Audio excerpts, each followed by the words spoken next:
Bien, ¿qué tal a todos? Espero se encuentren bien. En esta hora tenemos la oportunidad de poder llegar hacia ustedes por este medio para poder compartir información y conocimientos importantes acerca sobre el uso de las normas. Y en esta ocasión hablaremos sobre la NIC 1. La NIC 1 nos habla acerca sobre la presentación de los estados financieros. Y en este caso yo quiero compartirles tanto lo que es el objetivo de esta norma como el alcance. La NIC 1 es una norma de presentación, es decir, que establece bases para la presentación de los estados financieros con un propósito general. Cuando hablamos de un propósito general, el marco conceptual nos hace referencia a que son usuarios que no son internas de la entidad y que la información detalla las transacciones, es decir, que esta información va a llegar a terceros, la cual va a ser útil para ellos, es decir, a la hora de que la entidad opte por obtener un crédito bancario, entonces, por eso llamamos de propósito general, porque la información es clave para esas personas que no son propias de la entidad. Entonces, el objetivo de esta norma dice que nos establece las bases para la presentación de los estados financieros. Sí, entonces, cuando hablamos de bases, como bien lo mencionaban, era lo que debe de contener los estados financieros. También nos habla de las guías y de la estructura y los requisitos mínimos sobre su contenido. Cuando hablamos de requisitos mínimos sobre su contenido, por lo general no son propiamente lo que establece la ninguno, ¿sí? Para eso tenemos otras normas que nos van a brindar esos detalles o nos van a orientar a sobre qué se debe de incluir y qué no se debe de incluir dentro de los estados financieros. Como hablábamos, la NIC 1 es una norma netamente de presentación, ¿sí? También nos habla acerca sobre la congruencia y la comparabilidad. Entonces, la congruencia está relacionada con la comparabilidad, pero no es lo mismo. ¿Por qué? Porque la congruencia hace referencia al uso de los mismos métodos para las mismas partidas de un periodo a otro, mientras que la comparabilidad es el objeto. La congruencia ayuda a lograr a esa meta, ¿sí? Y la meta es que pueda ser comparable la información. Dentro de su alcance, también como mencionábamos, propósito de información general que va también dirigida a terceros esta información. Entonces, la norma dentro del alcance nos indica tres cosas. Uno es a qué sí le aplicamos, qué no contiene la norma y a qué no le voy a aplicar.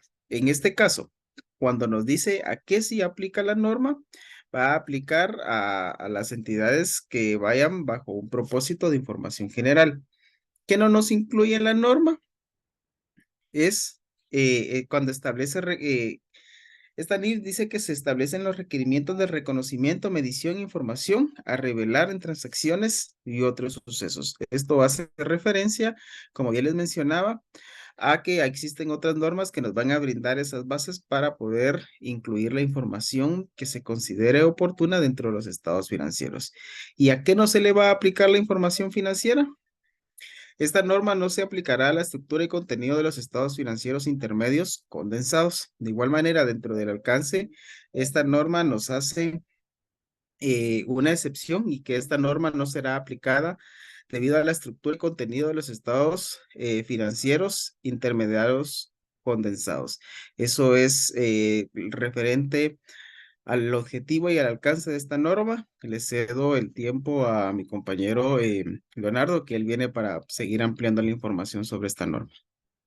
Gracias, Erwin. Sí, en cuanto a las definiciones, la norma pues tiene ciertos términos que se usan para su aplicación.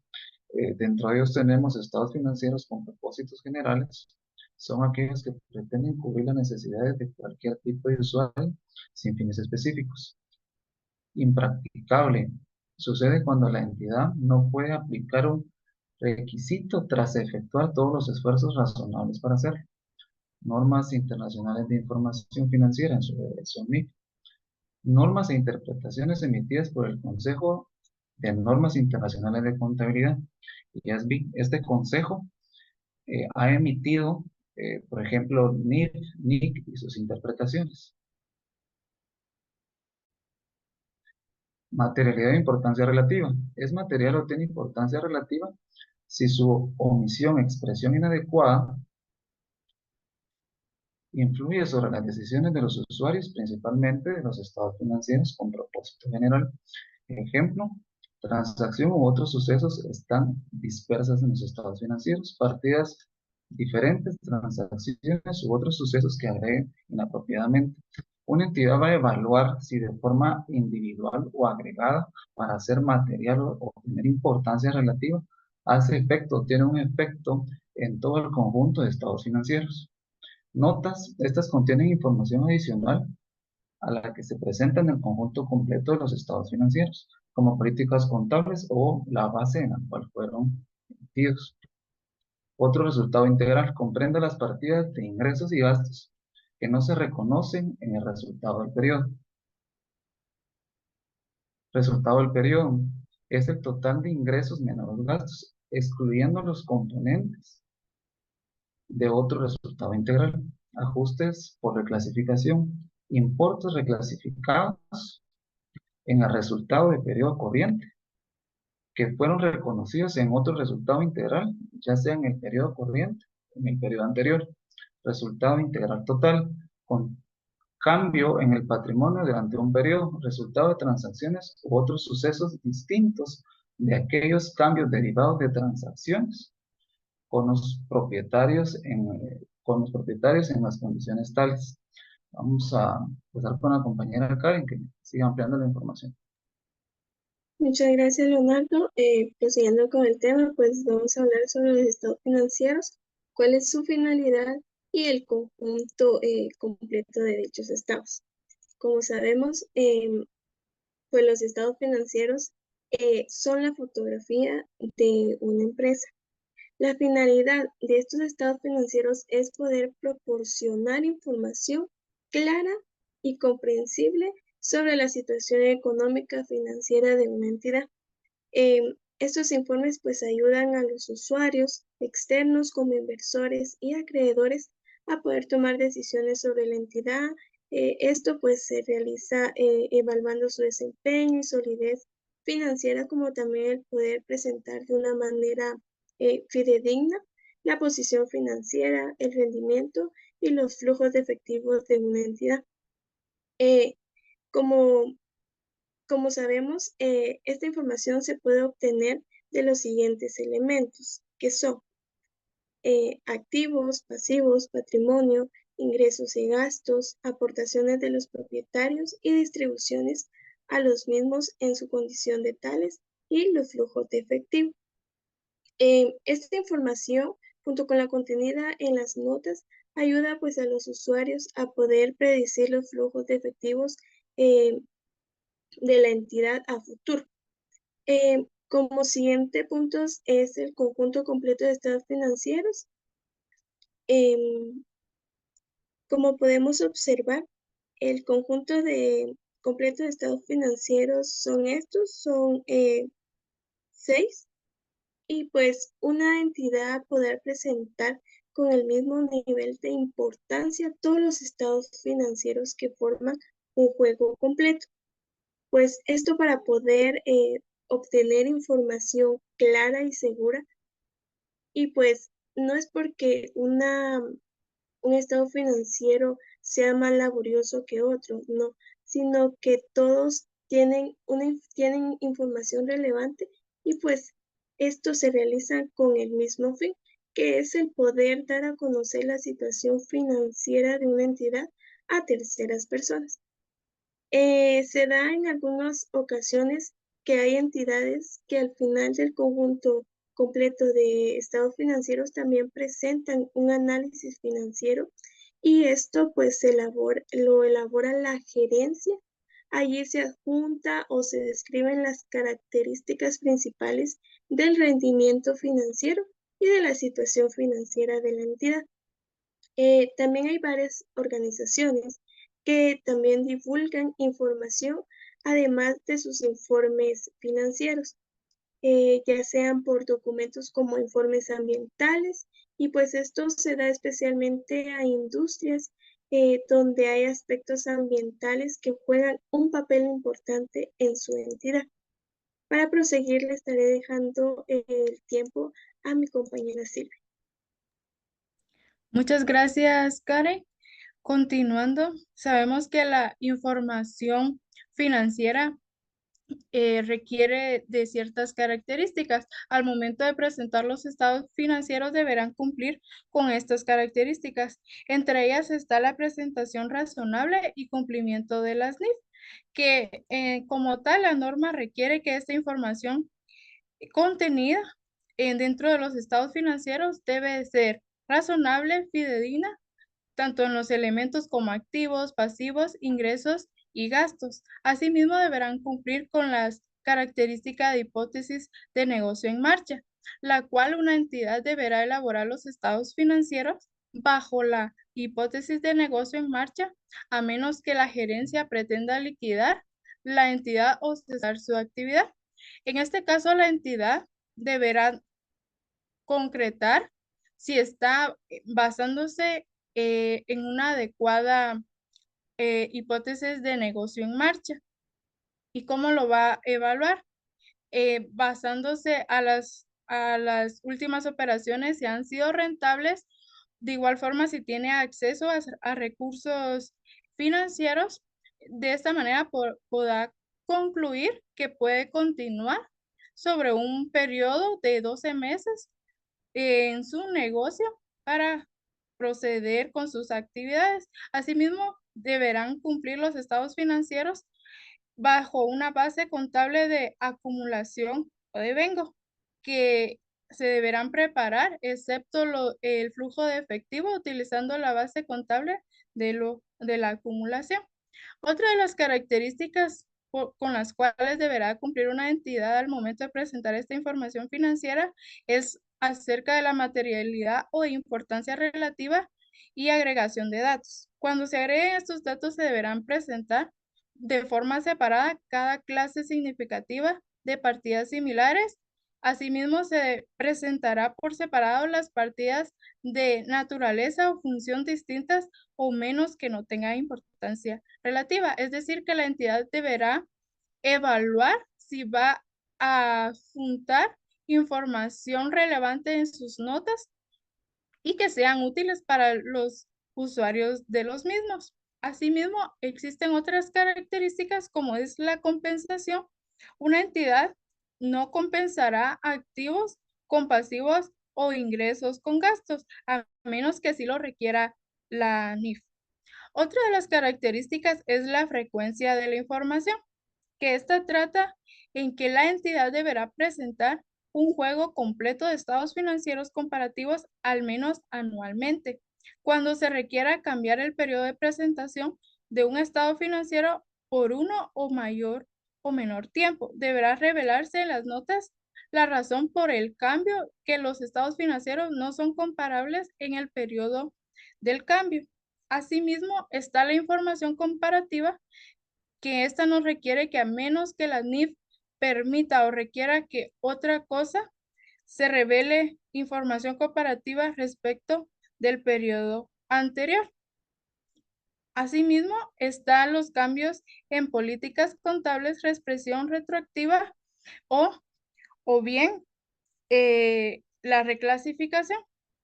En este caso, la entidad deberá adjuntar en sus notas si existiera algún cambio. Es decir, que asimismo requiere que la presentación de un tercer estado de situación financiera, que esta lo va a hacer al cierre del periodo actual, al cierre del periodo intermedio anterior, al comienzo del periodo intermedio anterior. Asimismo, la información financiera deberá presentar uniformidad en la presentación. Es decir, que siempre se va a mantener una adecuada presentación y clasificación de las partidas en los estados financieros en un periodo a otro, a menos que existan cambios en la naturaleza de la actividad de la entidad o bien que se presente alguna reclasificación más apropiada, o bien si las NIF existiera en algún cambio o algún requerimiento que pueda proceder a un cambio en cuanto a la presentación de los estados financieros. Asimismo, cedo la palabra a Heraldo, que él les extraerá ampliando más la información. Te agradezco mucho por la apertura, Silvia. Efectivamente, las características son muy importantes y vienen a tener gran relación con lo que es la estructura y el contenido de los estados financieros. La norma nos indica que el estado de situación financiera se utiliza para revelar información que es determinada en partidas y cuentas de naturaleza específica, pero es muy importante saber identificar estos estados financieros. ¿Para qué los identificamos? Pues para que todos aquellos usuarios de los estados financieros, al momento de poder leer la información, sea de fácil reconocimiento y comparabilidad, tal como nos comentaba Erwin al inicio. ¿Cuáles son esos puntos claves que deben tener de identificación estos estados financieros? La norma nos indica que es necesario que se identifique el nombre de la entidad u otra forma de identificación de la misma. Por otra parte, si los estados financieros pertenecen a una entidad individual o a un grupo de entidades, así como lo hacemos acá en Guatemala, que identificamos si pertenece a algún tipo de sociedad anónima o sociedad de representación limitada, tal como nos los indica el Código de Comercio. La fecha del cierre del periodo sobre el que se informa, el cual conocemos como el periodo fiscal, la moneda de presentación, tal como se define en la NIC 21, y el grado de redondeo practicado al presentar las cifras en nuestros estados financieros. Continuamos directamente con el estado de situación financiera. La estructura de este estado financiero pues nos indica que debemos desglosarlo como activo, pasivo y capital, pero esta norma no indica la forma implícita en que se tiene que presentar los estados financieros, pero sí hace una observación muy clara en que se tienen que agrupar las cuentas según su naturaleza para que sea de fácil entendimiento para cualquier persona o cualquier usuario que pueda observar los estados financieros. Por acá tengo una imagen sobre la estructura y comparación de un estado de situación financiera y un estado de resultados, y quisiera hacer énfasis en que la imagen en las flechas nos indica que del lado del estado de situación financiera, en el punto del patrimonio, se refiere al rendimiento financiero de una empresa. Como decía Karen, pues muestran la imagen fiel de todas aquellas transacciones a dicho cierre de una entidad, y por su parte el estado de resultados muestra la situación financiera de la entidad, ¿verdad? Acá, para mencionar un punto importante, tenemos la diferencia entre una entidad que suministra bienes o servicios y también cuando son instituciones financieras. La información siempre tendrá una variación entre una y otra y dependerá grandemente del giro de negocio de cada entidad. Con esto finalizo mi participación y por acá dejo la palabra a mi compañera Mónica. Muchas gracias, Heraldo, por esa información. Ahora vamos a continuar y vamos a hablar acerca del estado de resultado del periodo y otro estado integral. Y quisiera hacer una comparativa acá en definiciones. Primero, indicando que el estado de resultados, ¿verdad? Permite a la entidad presentar los ingresos, costos y gastos efectuados durante un periodo contable. Esto para determinar el rendimiento de la misma mediante una utilidad o una pérdida. Esto le va a permitir evaluar a la entidad cómo está su solvencia, su liquidez, su eficiencia operativa y su rentabilidad. También es necesario mencionar, ¿verdad?, que el estado de resultados debe presentar los ingresos de actividades ordinarias, los costos financieros, la participación en el resultado del periodo de asociadas y negocios, dígase de matrices o subsidiarias, y el gasto por impuestos. Por otro lado, ¿verdad?, el estado de resultados integral, como bien lo dice su nombre, integra, muestra o unifica el resultado del periodo. que es del giro ordinario del negocio, con un posible resultado adicional que puede generarse por ganancias y o pérdidas no ordinarias del negocio, pero que afectan el resultado del periodo. Este apartado pues debe presentar las partidas que no se reclasificarán al resultado del periodo y la participación en el otro resultado integral de asociadas y negocios conjuntos. Es importante también recalcar que los gastos se subclasifican para destacar los componentes del rendimiento financiero y la NIC 1 nos da dos opciones de metodologías para presentar el desglose de los gastos. El primero es el método de la naturaleza de los gastos, en donde se agrupan los gastos dentro del resultado de acuerdo por su naturaleza, dígase depreciación, compra de materiales, costos de transporte, y que no se redistribuirán atendiendo a las funciones que desarrollan en la entidad. Y acá pues vemos un pequeño ejemplo de cómo se presenta. Este es un método fácil porque no hay que distribuir los gastos en clasificaciones funcionales. Mientras que del otro lado, pues tenemos el método de la función de los gastos o del costo de ventas, que creo que es el que mayormente nosotros podemos visualizar, que clasifica los gastos de acuerdo a su función como parte del costo de ventas, que es cuando nosotros lo clasificamos como el costo de actividades por ventas o de administración. Y en este método pues se revela el costo de ventas separado de otros gastos. Y se deben incluir también los gastos de depreciación, amortización, el gasto por los beneficios a los empleados.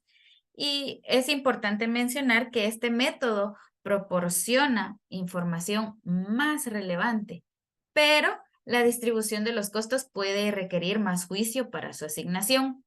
Al final, pues la elección del método va a depender de la entidad de acuerdo a factores históricos o el sector industrial, a la naturaleza de la entidad, ya que ambos métodos pues presentan variaciones ya sea directa o indirectamente con el nivel de ventas o producción de la entidad.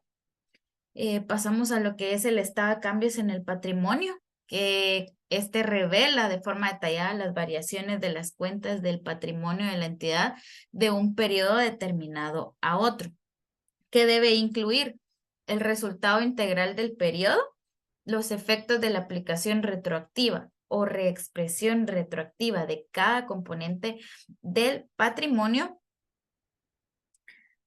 y una conciliación entre los importes en libros al inicio y al final del periodo por cada componente del patrimonio. Y pues además es necesario mencionar que ya sea en el estado de cambio de cambios en el patrimonio o en las notas, se debe mencionar el importe de los dividendos reconocidos a los socios o propietarios durante el periodo y el importe de dividendos por acción correspondiente. Esa sería mi participación y yo le cedo el tiempo a mi compañera Brenda. Gracias, Mónica. Continuando, pues vamos a ver un poco sobre el estado de flujos de efectivo. Y la NIC nos dice que de acuerdo a la naturaleza de cada entidad, esta va a presentar de la manera que le resulte más apropiada el estado de flujo de efectivo. Y de conformidad con lo que nos dice la NIC 7, este flujo de efectivo será clasificado por actividades de operación, actividades de inversión y las actividades de financiación. Dentro de las actividades de operación, pues podemos mencionar que son todas aquellas actividades procedentes y generados en fondos líquidos, y estas pues son importantes que se clasifiquen y que se determinen de manera correcta, porque estas son las que van a determinar el flujo de efectivo que la entidad y la capacidad de flujo que la entidad está generando para cubrir todos aquellos pagos como préstamos, a generar nuevas inversiones, entre otros. Dentro de las actividades de inversión, como la misma palabra lo indica, pues son inversiones en la adquisición de propiedades, de nuevas maquinarias y de otros activos que sean para largo plazo. Dentro de las actividades de financiación, en estas podremos encontrar cobros procedentes por emisiones de acciones u otros instrumentos de capital o pagos a propietarios, entre otros. De la misma manera, le damos continuidad a las notas, a los estados financieros, y pues en la NIC nos dice que en la medida en que estas sean practicables, la entidad presentará las notas a los estados financieros de una forma sistemática. Nos indica que esta va a presentar información acerca de las bases, de la base o de las bases que se utilizaron para la preparación de los estados financieros. Revelará información requerida por las NIF que no se haya incluido en otro lugar dentro de los estados financieros. Revelará de la misma manera todos aquellos procesos o políticas que la entidad aplique para gestionar su capital y cualquier, como bien Mónica ya nos indicó anteriormente, el pago de dividendos que se hayan hecho durante el periodo. Y muy importante también que dentro de estas notas se puede incluir información, siempre y cuando esta no sea incluido dentro de los estados financieros, información como su domicilio y su forma legal, la descripción y la naturaleza de sus operaciones, entre otras características importantes que definan a la entidad. Y por último, pues esta va a suministrar información adicional, cualquier otra información adicional que sea relevante para la comprensión de los estados financieros, que no se haya incluido, les repito nuevamente, que esta no se haya incluido dentro de esta información, dentro de la presentación de los otros estados financieros. Y con esto concluimos nuestra presentación. Gracias por su atención.